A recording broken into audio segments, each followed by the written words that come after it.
राम शेतकरी मित्रांनो, आपण 2 मे रोजी कापूस इथे लागवड केलेली होती.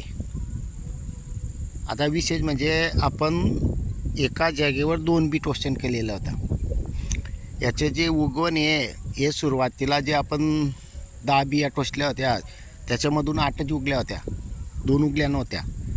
पण तिथे काय असतं, त्या उगवणमध्ये आपण सर्व एक गोंट्यामध्ये जे बनवतो ते व्यवस्थित बनवलेलं असतं.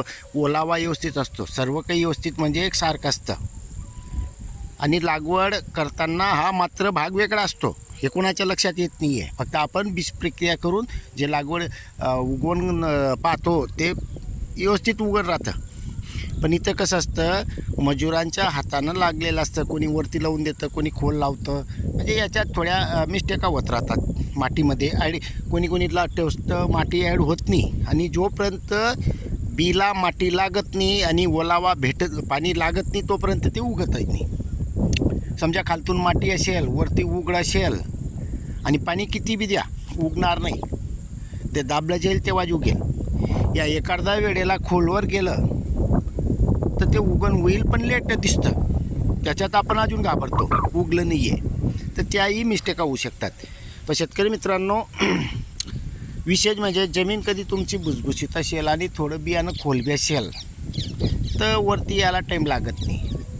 हाही एक अनुभव आलेला आहे. आता आपल्या शेतामध्ये जे आपण म्हणजे बी टोचलेलं होतं त्याच्यामधून सर्व काही उगवण झालेलं आहे. फक्त काही जागेवर एक उगलेलं आहे, काही जागेवर 2 आहेत. म्हणजे तरी बी 60-70% एका जागेवर 2 आहेत, बाकी एक आहेत.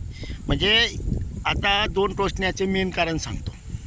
उगवण तर झालंच, आणि समजा एक टोचून आपण व्यवस्थित बी टोचला असेल घरच्या घरी बी आणि उगवण नाही झालं आणि आपण सांगतो 4-5 दिवसानंतर, मग काय होतं, मागं पुढं होतं. आणि प्रत्येक पिकाला हवामान हे अवलंबून असतं.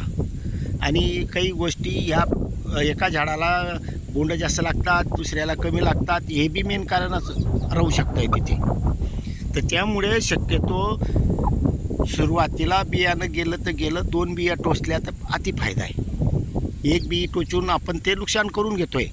सुरुवातीला एक समजा 2 टोचलं तर थोडं बियाणं जास्त लागेल, खर्च वाढतो आहे. पण भवितव्यात उत्पन्न चांगलं येतं आहे. एक सारखं असेल तर उत्पन्न चांगलं येतं.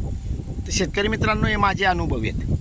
मग ज्याला जसं पटेल त्यानं तसं करावं, त्यात काही शंका नाही आहे. पण आता 2-2 लागवड केल्यामुळे आपण पूर्ण ए टू झेड एकही फुली आपली अशी नाही आहे की तिथं नाही आहे. आता थोडी वाढ झाल्यानंतर आपण याच्यातून एक काढून घेणार आहेत. ते काढतानाही पाणी ज्या वेळेला चालू असेल, कोरड्यामध्ये काढणार नाही. ज्या वेळेला पाणी चालू असेल तेव्हाच काढणार आहे. धन्यवाद.